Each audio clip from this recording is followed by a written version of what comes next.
نہیں جی بالکل غلط بات ہے.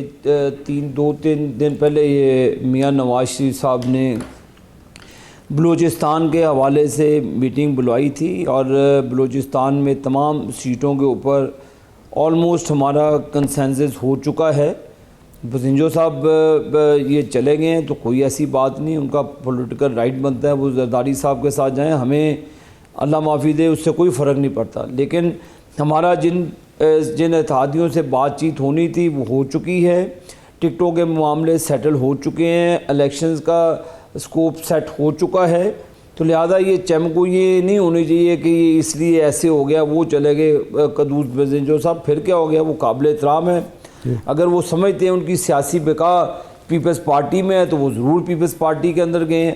تو جو سمجھتے ہیں کہ ہمارے ساتھ وہ ملک کو مسائل سے نکالیں گے تو وہ ہمارے ساتھ آئیں. تو یہ کوئی ایسی اس میں انہونی نہیں ہے کہ کون کدھر چلا گیا. ہمارے بلوچستان کے آلموسٹ 99% ہماری ٹکٹوں کے فیصلے, ہماری لیڈرشپ بلوچستان کے دوسرے اتحادیوں کے ساتھ مل کر اپنی جماعت کو کانفیڈنس میں لے کر یہ تقریباً فیصلے ہو چکے ہیں. اس کے بعد کوئی کہیں چلا گیا تو وہ مجھے نہیں پتہ, لیکن ہمارے جن سے معاملہ سیٹ ہیں تو الحمدللہ وہ سیٹل ہیں. اور عابد صاحب پیپلز پارٹی کو چھوڑ کے پیپلز پارٹی کو چھوڑ کے اب آئی پی پی رہتی تھی, وہ بھی جہانگیر ترین صاحب سے ملاقات ہو گئی, سیٹ ایڈجسٹمنٹ کی بات ہو رہی ہے. آپ سبھی کو ساتھ ملا رہے ہیں, جتنی چھوٹی بڑی سیاسی جماعتیں ہیں سب کو آپ ساتھ ملا رہے ہیں. کیا مسلم لیگ نون کی یہ انتخابی سیاسی کمزوری ہے؟ آپ سمجھتے ہیں کہ تن تنہا آپ میدان نہیں مار سکتے اس لیے ساتھ ملا رہے ہیں؟ دیکھیں جی, ایک طرف تو فیصل عباسی صاحب بات کرتے ہیں کہ ایک زرداری ابھی سب پہ بھاری, ٹھیک ہے. جب یہ کام نواز شریف کرتے ہیں تو آپ کہتے ہیں جی سیاسی کمزوری ہے, جب زرداری صاحب کرتے ہیں تو اس وقت آپ کہتے ہیں جی زرداری صاحب بھاری ہو گئے. تو یہ ذرا مہربانی کر کے اپنا قبلہ اس چیز پر درست ضرور کریں.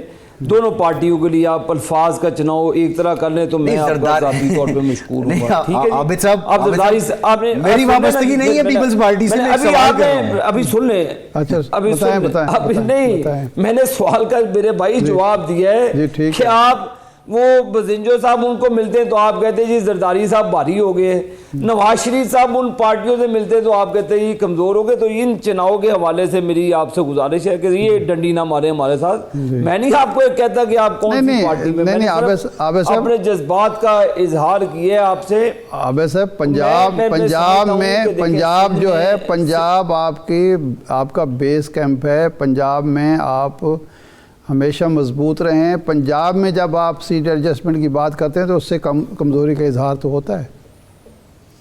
سر عرض سن لیں جی, سیٹ ایڈجسٹمنٹ ہم نے ماضی میں آئی جی آئی بنا کے بھی کی, ہمارے دوسری پولیٹیکل ہم جمعیت اہل حدیث سے بھی سیٹ ایڈجسٹمنٹ کرتے ہیں, ہم اور بھی معاملہ سیٹ کرتے ہیں. دیکھیں پولیٹکس کے اندر معاملات کو سیٹل کرنا یہ کوئی ایسی انہونی بات نہیں ہے, یہ ہوتے رہتے ہیں. کوئی ایسی بات نہیں ہے کہ اگر اکا دکا سیٹ پر اگر آپ ان کے کینڈیڈیٹ کو سپورٹ کرتے تھے. دیکھیں زرداری صاحب یہاں پر تشریف لائے پنجاب کے اندر, میں آپ کو بیسک ایک اپنا میں پوائنٹ آف ویو دے رہا ہوں. ہم نے کوئی زرداری صاحب کو برا بلا نہیں کہا. بلاول صاحب تو چیختے رہے نا بچوں کی طرح, جب نواز شریف صاحب موو کرتے ہیں تو وہ چیختے ہیں, جب ان کے والد صاحب کرتے ہیں تو ہم نہیں چیختے, ہم ان کو ویلکم کہتے ہیں. یہ ان کا پولیٹیکل رائٹ ہے. بالکل زرداری صاحب کو اپنے الائنسز بنانے چاہیے, پنجاب میں آنا چاہیے. ہماری ایک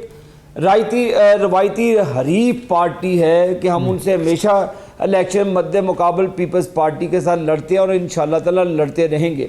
ابھی ماضی میں جب ہم نے بائی الیکشن کیا پیپلز پارٹی ہمارے اس میں ساتھ تھی, ہمارے اتحادی تھی, انہوں نے میرے الیکشن میں بھی ہمارا ساتھ دیا. تو یہ کہنا تو یہ کبھی ایسی بات نہیں ہے کہ ہم نے اس پیرامیٹرز کے اندر رہنا چاہیے اپنی زبان اور اپنی معاملات کے حوالے سے. تو میں یہی کہتا ہوں کہ میاں نواز شریف صاحب موو کرتے ہیں پوری پیپلز پارٹی روتی ہے. وہ زرداری صاحب پنجاب میں بیٹھے, ہمیں کسی کو بھی نہیں پتا, خدا کی قسم مجھے آپ سے پتہ چل رہا ہے کہ زرداری صاحب پنجاب میں آئے ہوئے ہیں. ہمیں ان چیزوں کا کوئی بھار نہیں, ہم اپنے کانسنٹریٹ ہم نے فوکس کیا ہوا ہے اپنے لوگوں کے ساتھ. ہماری جو حلقہ باب اس ہمیں نہیں پتا کہ زرداری صاحب آتے کون آئے, بالکل آئے, ہمیں کوئی فرق نہیں پڑتا. اچھا یہ فرمائیں کہ پہلے شاہد خاقان عباسی صاحب بول رہے تھے, مفتاح صاحب بول رہے تھے, پھر دانیال عزیز بولنا شروع ہو گئے, اب جاوید ہاشمی صاحب جو ہیں جب وہ تحریک انصاف انہوں نے چھوڑی تھی تو آپ نے بہت وارم ویلکم کیا تھا, بہت زیادہ ساتھ دیا. پھر میاں صاحب نے ایک موقع پر اعلان کیا کہ جاوید ہاشمی صاحب جب بھی جہاں سے بھی الیکشن لڑیں گے ٹکٹ ان کا ہے. اب وہ گلہ کر رہے ہیں کہ جناب میاں نواز شریف صاحب تو مجھے ٹکٹ دینا چاہتے ہیں لیکن ان کو اجازت نہیں مل رہی, ان کو روکا جا رہا ہے. پہلی تو بات یہ ہے کہ واقعی جاوید ہاشمی صاحب کے مقابلے میں بھی آپ کینڈیڈیٹ کھڑا کریں گے, اور دوسرا ٹکٹ سے کون روک رہا ہے؟ کوئی ہے آپ کی پارٹی کے اندر یا باہر کوئی ایسا جو روک سکے میاں صاحب کو؟ ارشاد عارف صاحب نہایت ہی ادب کے ساتھ, میں الحمدللہ پارٹی کا کوارڈینیٹر ہوں ملتان ڈویژن کا, ٹھیک ہے جی. بشمول میرے, میں فیصل آباد میں رہتا ہوں, میں پارٹی ٹکٹ کے لیے میں اپلیکینٹ ہوں, میں نے اپلائی کیا, میں نے ٹکٹ کے پیسے جمع کروائے. ٹھیک. میں ملتان ڈویژن کا کوارڈینیٹر ہوں اور میں نے رپورٹ بھی پیش کر دی ہے پارٹی کو. میں نے جوید ہاشمی صاحب کی کوئی اپلیکیشن نہیں دیکھی. اچھا. میں نے جوید ہاشمی صاحب کا کوئی نام نہیں دیکھا کہ انہوں نے پارٹی ٹکٹ کے لیے اپلائی کیا ہے. اگر وہ پارٹی ٹکٹ کو لیے اپلائی کرتے تو وہ پھر حق بجانب سے کوئی گفتگو فرماتے. تو یہ جب انہوں نے اپلائی ہی نہیں کیا, جب ان کا کوئی ہے ہی نہیں کوئی ذوق شوق یا سوچ کہ وہ الیکشن لڑیں, تو پہلے تو ہاشمی صاحب کو چاہیے تھا کہ وہ اپلائی کرتے, جو ایک سٹینڈرڈ ہے پارٹی کا. بشمول میرے جیسے سب نے اپلائی کیا ہوا ہے. اچھا, کوئی بندے کی انٹرویو نہیں لی گئی جب تک وہ نہیں میں قطع کروں گا. وہ یہ دعویٰ کرتے ہیں کہ میں نے مسلم لیگ میں جتنے سال رہا کبھی اپلائی نہیں کیا, مجھے 1 سیٹ سے 2 سیٹ سے 3 سیٹ سے بلکہ ایک دفعہ 4 سیٹ سے ٹکٹ دیا گیا. میں تحریک انصاف میں تھا, میں نے اپلائی نہیں کیا, مجھے ٹکٹ دیا گیا, تو میں اپلائی کبھی بھی نہیں کیا کرتا. اب کنٹینیو کریں. سر یہ مسلم لیگ نون میں ہر شخص اپلائی کرتا ہے. چودھری نثار علی صاحب بھی یہی کہتے تھے ایپلیکینٹ ہوگا تو پھر آپ بات کریں, اپلائی کرنا سب پر لازم ہے.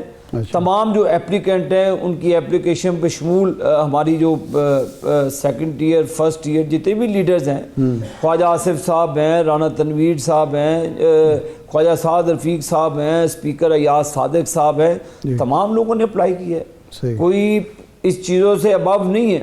ہاشمی صاحب بزرگ ہیں, میرے والد صاحب کے بھی وہ بڑے کلیگ رہ چکے ہیں, میرے ساتھ بھی وہ 2-3 مرتبہ رکن قومی اسمبلی رہ چکے ہیں. تو میں اچھی طرح سے جانتا ہوں کہ پارٹی کا ایک پروسیجر ہے, اس پروسیجر کو ہر ایک شخص کو اڈاپٹ کرنا پڑتا ہے. اگر ہاشمی صاحب اپلائی کرتے اپلیکنٹ ہوتے تو میں ان کے گھر جا کے بھی انٹرویو لے لیتا, ان کے گھر جا کے ان سے اوپینین لے لیتا ان سے. تو بے احترام اپنی جگہ رہا, ایک پارٹی کا پروسیجر ہے, ایک پارٹی کا ڈسپلن ہے, وہ اپنی جگہ.